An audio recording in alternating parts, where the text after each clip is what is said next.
What holds your business back is not what you think it is. Hi, everyone. Welcome back to another episode of the Mind Engineer community. Here, Tommy Walker sharing insight and tools to help you finally get your business off the ground. I've been an entrepreneur for 28 years and a mindset coach, spiritual coach for now 16 years. And I have worked with thousands of people around the world. Many of them were struggling with their business to be able to get it off the ground. And what they saw as the problem, and I hope this resonates with you, is for them, the problem was they were procrastinating, they were self sabotaging, they were stuck in paralysis analysis, they were feeling overwhelmed, they were feeling anxiety, stress, and they were going through all these kind of turmoil of emotions and not being able to do what they needed to do. And many of them complained that it was the country, inflation, different things that they thought it was externally. But I started asking them, hey, let me ask you a question, right? Are there people doing similar things that you would like to, or selling similar products as you would like to, and being able to at least sales? And they were like, yeah. So we're talking about people living in the same country with a very similar product or very similar services, and they're being able to sell, and you're not. So is it the country? Is it the president? Is it inflation? Is it taxes? What is it? So, what I help people as we start working one on one is to realize that there was something much deeper going on. And what I say is the problem is not the problem is the solution to a deeper problem. So, normally, procrastination is not the problem. Procrastination is the symptom that something is going on deeper. So, what I tell people is that you have behaviors, yes, that are the result of our emotional state. An emotional state is going to be the result of the beliefs that you have.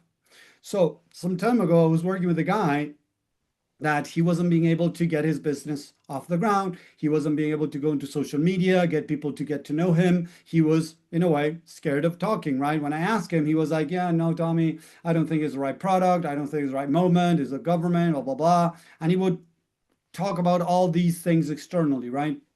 As I started helping him, guiding him to really take responsibility and realize what was going on, suddenly he started realizing he was afraid of speaking up. And I asked him as we started going through the process, I'm going to share some of it right now, is he realized that when he was a kid, he was never allowed to speak up. He was never allowed to share what he wanted to say. So he started learning, he was programmed since childhood that he had nothing valuable to say. So now look at this a second. If somebody has the belief in their mind that they have nothing valuable to say, what do you think is going to be the behavior to protect them from confirming? Listen to this. The behavior that is going to avoid them from confirming quote unquote, that that is true. And he realized and said, so Tommy, you're telling me that I'm procrastinating because I don't want to confirm that I have nothing valuable to say. And I told him, how would you feel if now you go out there and you offer something and nobody reacts to it? Somebody even judges you or criticizes you. And he's like, oh, I'm going to feel like crap. So could we agree that if somebody makes you feel, quote unquote, that you have nothing valuable to say, how would that make you feel again? Like crap. There you go. So how are you going to protect yourself to avoid that? So then I'm going to postpone to avoid people criticizing me, judging me, and confirming that I have nothing valuable to say. And I said, there you go. Exactly. That is how the mind works. The mind is trying to protect you from something deeper. So instead of fighting the procrastination, instead of fighting the self sabotage, instead of fighting the low motivation, instead of fighting the paralysis analysis, try to start exploring the mind to see what are the programs, the softwares that are getting in the way of what you want. It's like if a computer, look, if you bought a computer and it doesn't have the softwares that you need to be able to, I don't know, maybe you create a Word document, you want to create a Word document or a PDF to then be able to send that to people interested in your services. And you don't have a Word, Microsoft Word or Apple Microsoft Word, whatever, right? You cannot convert it to PDF. Yeah, maybe you can go online and do it online, but imagine that you cannot go online. You don't have internet. or you don't have Safari or Internet Explorer. How are you going to do that? You're not going to be able to. It's like, working as Uber and not having a car. This is the same thing. Seriously, it's the same thing. It's understanding that I might have the softwares installed in my mind that are all outdated, that they're not working for me. So the more I fight with myself, the less I'm going to be able to move forward with my business. So one of the first things that I've been teaching to entrepreneurs that has changed my life, and again, I've been an entrepreneur for 28 years, and for 13 years of those, I struggled. When did things start changing? When I took responsibility. I started understanding what was going on from me that was blocking my business.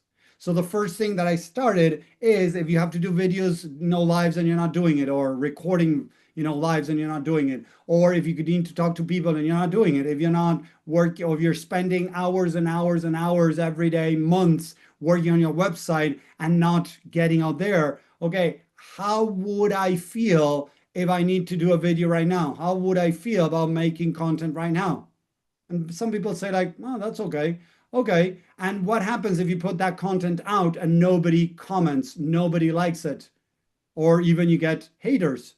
Now suddenly they go like, oh yeah, that's going to make me feel uncomfortable. If they're very honest with themselves, a lot of people try to cover it up. They're like, yeah, that would make me feel uncomfortable if nobody engages, if nobody likes it, or even I have a hater. Okay, how would that make you feel? And they start, maybe shame, maybe sadness, maybe anger. So how are you feeling? First question. Why are you feeling this way? Try to find the narratives. So if somebody judges me, I'm going to feel, anger towards whom? Myself. Why? Oh, because I did something wrong. There you go. We start going deeper. Third question, how will that make you feel about yourself if somebody judges you and make you feel that you did something wrong? It's going to make me feel that I'm not good enough. Now you have the prison you're living in. You have a narrative, you have a program that is telling you that you're not good enough, and the mind is trying to protect you from confirming that you're not good enough with all the behaviors that you've been struggling for months or even years.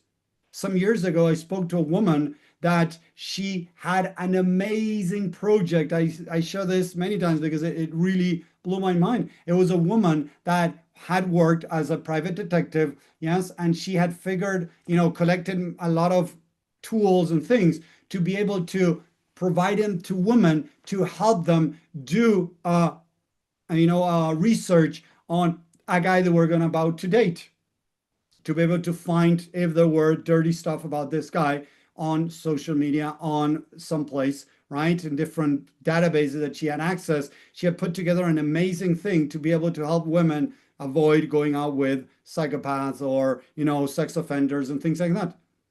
And she was never, ever able to get out there.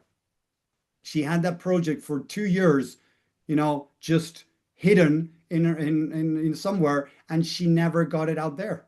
And it was very sad. I never knew what happened with her, because right at that moment she was going through a very tough moment. She had to leave her apartment, was moving into a friend's house because she had no money. How many people out there are not being able to get their dreams off the ground, be able to do what they would love to, because they don't have the right softwares installed in their mind? So the idea is to start, again, exploring to see what are those softwares that I have now that are working against me. I'm not good enough. I'm invaluable. Nobody's going to like me. I have nothing to offer. No, I'm a failure. I'm not good enough. I'm not likable. Whatever that is running in the back of my head that is holding me back, there is something there. If I don't deal with that, it's going to make it very difficult to be able to get my business off the ground. So I would really recommend that you start checking the softwares that are installed in your mind that are holding you back, instead of trying to learn how to overcome procrastination by setting goals, finding a bigger why, and doing all these external things. Start going within. Find what's your belief system about. What are the different things that you're protecting yourself from? Instead of fighting the mind that it's procrastinating, embrace it because it's trying to protect you from something. Instead of fighting, what I teach is to love and accept what is. A part of me is trying to protect me from something through self-sabotage, through procrastination, through paralysis analysis, through overwhelm, whatever that is. It's the symptom, many times the protective mechanism of something deeper. So the idea is to keep going deeper, exploring the mind to see what are those programs, and then be able to start reprogramming. Where did I learn this?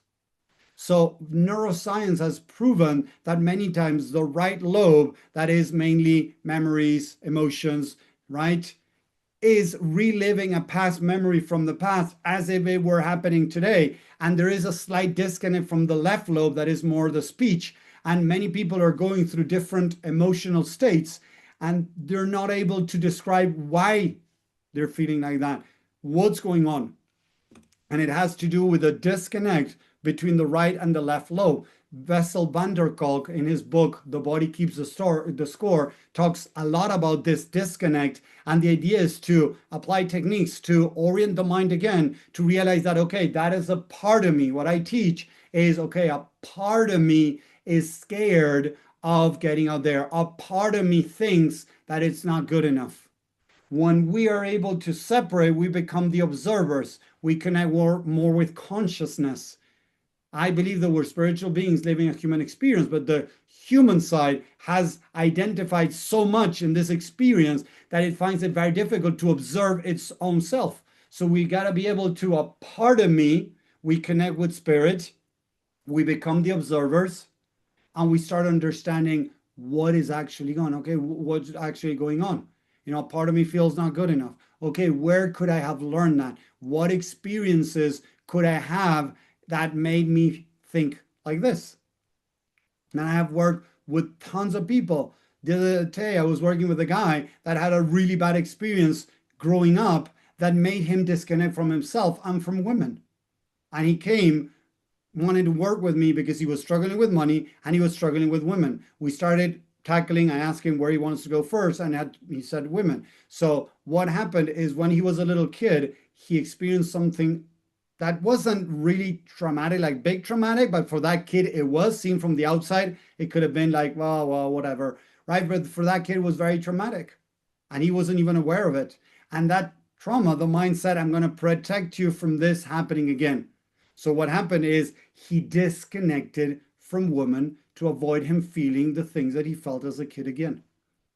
So imagine if as a kid you did something wrong and your parents were really angry at you, right? Or you didn't get a good grade at school and your parents got really angry at you. So when you made mistakes, how did your parents treat you? So if your parents were not very supportive, they had very high expectations or different things that could have created limiting negative and false beliefs like, I'm not good enough, I'm not going to make it, there's something wrong with me, I'm dumb, I'm stupid. Those are the programs, the beliefs that then are going to trigger negative emotions, and the mind is going to try to protect you from those negative emotions and from those beliefs. That's why normally we are seeing procrastination, self-sabotage, all those things are the protective mechanism the mind is creating to protect you from confirming those negative beliefs that you have acquired growing up. So as we start exploring the mind, those three questions, how do I feel about this? Why do I feel this? How does this make me feel about myself? And the fourth one that I want to add, where could I have experienced or learned this? That's when we start entering the subconscious mind to find the different events that the mind is using to project a potential future. So that you say, oh, I'm going to start a new business, and it really resonates with you, but your actions are totally the opposite. So your actions are aligned with the programs in your subconscious mind. If you don't rewrite, rewire, reprogram the subconscious mind, you're going to keep hitting walls, not being able to move forward. Let me know what you think, if you've heard something like this before, if you have tried this, if it makes sense, and if there is anything else that you want me to cover a topic, please let me know. Engage in this video. The only thing that I ask for this free value that I'm giving today is, comment below or engage with this video so the algorithm sees that people like this and wants to share with more people. So if you found value, please, subscribe to the channel. I do this to share insight and tools to help people get their business off the ground. I don't want people to go through what I went through, 13 years of a lot of pain. I want to avoid that for you. Okay. So thank you very much. If you're watching, let me know what you think.